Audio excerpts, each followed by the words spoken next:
أكبر الله أكبر لا إله إلا الله الله أكبر الله أكبر ولله الحمد হয় না হয় ঈদের তাকবীর দিচ্ছে সবাই নতুন জামা কাপড় পরে ঈদগাহের দিকে যাচ্ছে আর তোমাদের দুতলা সব বাড়ি তো তোমার আব্বা মা দুতলার সিঁড়িতে উঠতে পারে না বলে তোমার মা আর তোমার আব্বা সিঁড়ির ঘরের তলাতে একটা খাটের উপরে থাকে।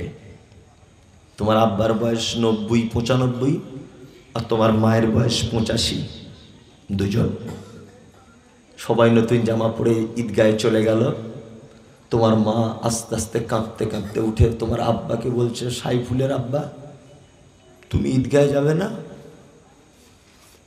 জীবনের শেষ নামাজও তো তোমার এটা হতে পারে, একটু ঈদগাহে যাও না। সাইফুলের আব্বা তখন বলছে, যেতে তো ইচ্ছা করে, কি পরে যাব? মা তখন বলছে, বড় মেয়ে একটা পাঞ্জাবি দিয়েছিল গত বছর, ওটা বাক্সে তোলা আছে, আমি বার করে দিই। ওর মা কষ্ট করে বাক্স থেকে পাঞ্জাবিটা বার করে দিল। বুড়ো মানুষ পড়ে আস্তে আস্তে আস্তে আস্তে করে ঈদগাহে যাচ্ছে লাঠি নিয়ে হেঁটে হেঁটে। খুতবা শেষ, সবাই চলে এলো। ওর আব্বা আস্তে আস্তে করে বাড়ি চলে এলো। মেন গেটের সামনে ওর আব্বা বসে আছে। দুপুর ২টো বাজে। আপনার বাড়িতে লাগছে সেমুই, পায়েস, গোস্ত, পরোটা, কত কি ঈদের দিনে রান্না হয়। আপনার শালা শালি আসছে, হো হো করে খাচ্ছেন, চিল্লামিল্লি করছেন। আপনার আব্বা আর মা দুপুর ২টো পর্যন্ত খেতে পেল কিনা কোনো খোঁজ হলো না।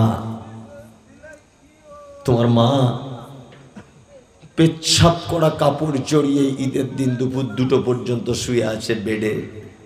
তোমার মায়ের তো পেচ্ছাপ করা কাপড় পরার আজকে কথা নয়। ৪ বৌমা গোসল করিয়ে দিয়ে সুন্দর রানীর মতো করে সাজিয়ে রাখবে তোমার মাকে। এটাই তো ইসলাম বলেছে। কেন এ অত্যাচার? কেন এ নির্যাতন?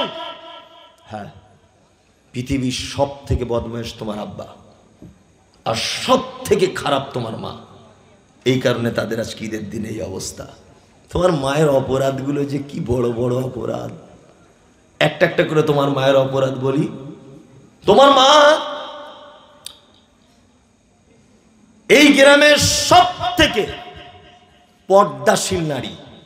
জীবনে কোনোদিন কোনো পরপুরুষের মুখ দেখায়নি। কিন্তু তুমি যখন পেটে ছিলে, তোমাকে হসপিটালে ভর্তি করা হয়েছে। ডাক্তার বাবু বলেছে নরমালে বাচ্চা হবে না, ডাক্তার বাবু বলেছে সিজার করতে হবে। তোমার যে মা জীবনে কোনো পরপুরুষের মুখ দেখেনি, সেই মা তোমার মতো অপদার্থ বাচ্চাকে জন্ম দিতে গিয়ে মালদার কোনো এক হসপিটালে নিজের লজ্জাস্থান দেখিয়েছে পরপুরুষ ডাক্তারকে। তোমার মায়ের জীবনের সব থেকে বড় অপরাধ এটা, যে তোমার মতো অপদার্থ বেটাকে জন্ম দিতে গিয়ে নিজের লজ্জাস্থান দেখিয়ে বাড়ি এসছে। তোমার মায়ের মাথার চুল ছিল বড় বড়। পাড়ার অন্যান্য মেয়েরা তোমার মায়ের মাথার চুল দেখতে আসতো, বুবু কি তেল তুমি ব্যবহার করো, ইত্যাদি ইত্যাদি। তোমার মায়ের মাথার হাঁটু পর্যন্ত দোলা কুচকুচে মাথার চুল। তোমার মতো অপদার্থ বেটাকে জন্ম দিতে গিয়ে লাল রক্তে হাসপাতালের বেডের জমাট বেঁধে গিয়েছিল। এটা তোমার মায়ের জীবনের দ্বিতীয় বড় অপরাধ। তোমার মায়ের তৃতীয় বড় অপরাধ, তোমার মা ছিল তোমার নানার একমাত্র বেটি।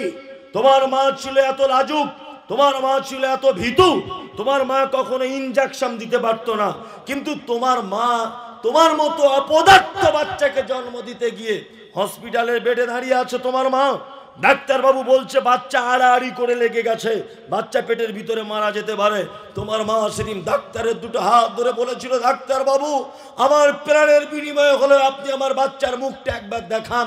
ডাক্তার ধারালা ছুরি আর কাঁচি দিয়ে তোমার মায়ের হাঁসের ডিমের মতো সাদা চকচকে পেটটাকে কেটে দিয়ে তোমার মতো অপদার্থ বাচ্চাকে পৃথিবীর আলো দেখানো হয়েছিল। সেই যে তোমার মায়ের এই যে সিজার করা কাটা দাগ, আজও পর্যন্ত ৮৫ বছর বয়সে বিছানাতে ব্যথা অনুভব করে। এটা তোমার মায়ের জীবনের তৃতীয় বড় অপরাধ। তোমার মায়ের অপরাধ চিকিৎসা বিজ্ঞানীরা বলেছে প্রত্যেক দিন একটা বাচ্চা 8 বার দুধ পান করে, এক একবারে 250 গ্রাম করে দুধ পান করে। কোরআনের ভাষাতে তাকে 30 মাস দুধ পান করাতে হয়, 2 বছরের কাছাকাছি। কোরআনের ভাষায় 2 বছর যদি দুধ পান করে, প্রতিদিন যদি 8 বার করে যদি দুধ পান করে, তোমার মায়ের প্রায় কত লাখ টাকার তুমি দুধ পান করেছ, এইটা তুমি আগে হিসাব করে দেখো। তোমার মায়ের থেকে খারাপ লোক আর কেউ আছে যে তোমার জন্য নিজের লজ্জাস্থান দেখালো পরপুরুষকে, তোমার জন্য নিজের পেটের দামি চামড়া কেটে দিল, তোমার জন্য কালো চুল লাল হয়ে গেল, তোমার জন্য তোমার মায়ের বুকের স্তনটা ঝুলে গেল, তুমি যেদিকে ফিরেছ সেদিকে ধরে চুষেছ, এটা তোমার মায়ের অবদান। তোমার মায়ের সৌন্দর্য তুমি নষ্ট করেছ, তোমার মায়ের লাবণ্য তুমি নষ্ট করেছ। তোমার আব্বা ও তো আরো বদমাইশ লোক, তোমাকে দামি স্কুলে পড়াবে বলে দুর্গাপুরে গিয়েছিল রাজমিস্ত্রি কাজ করতে, বয়স তার 65 বছর। 2 তলার উপরে মশলা দিয়ে কাঁপতে কাঁপতে সিঁড়ি দিয়ে তোমার আব্বা উঠছে। তোমার মা সেই সময় ফোন করে বলছে, কি গো, জুলফিকার সাইকেলে করে স্কুলে যায়, খাদিজারা সাইকেলে করে স্কুলে যায়, আমাদের রবিউলকে একটা সাইকেল কিনে দিলে হয় না? তোমার আব্বা বলছে, বেতন তো খুব কম, এক কাজ করি তাহলে 9টার সময়তে 30 টাকা করে টিফিন খরচা পাই, ওই খরচার টাকাটা বাঁচিয়ে বাঁচিয়ে তোমার মায়ের ব্যাংকের অ্যাকাউন্টে পাঠিয়ে দিয়ে বলেছিল রবিউলকে একটা সাইকেল কিনে দিও। এটা তোমার আব্বা। তোমার আব্বা টোটো গাড়ি চালাতো।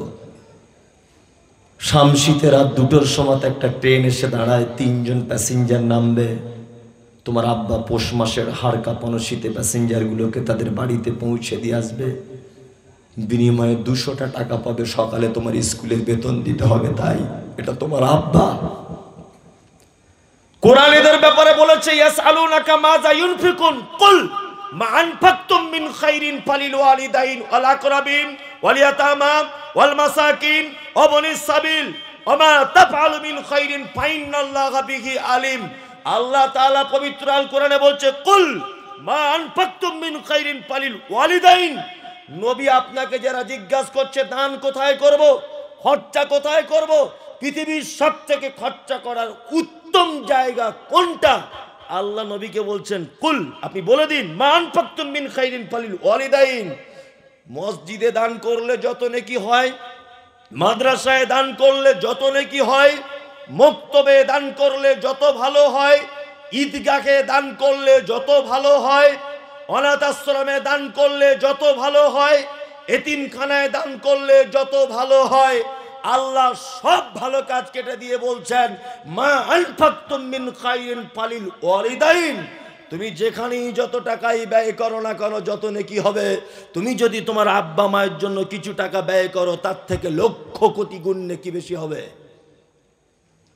ওই জন্য আপনাকে বলছি, শীতের টাইম আসছে, বাজারের 2টো মোটা মোটা মোজা কিনে আপনার মা কিনে দিবেন। মা, মোজা 2টো ভোরবেলাতে তুমি নামাজ পড়ে অজু করার পরে তুমি পড়বে। কি বলছি বুঝতে পারছেন? অজু করার পরে মা তুমি পড়বে। তোমার আব্বাকে শীতের দিনে সব থেকে দামি চাদরটা কিনে এনে দিবে মালদা থেকে, আব্বা শীতের দিনে চাদরটা তুমি পড়বে।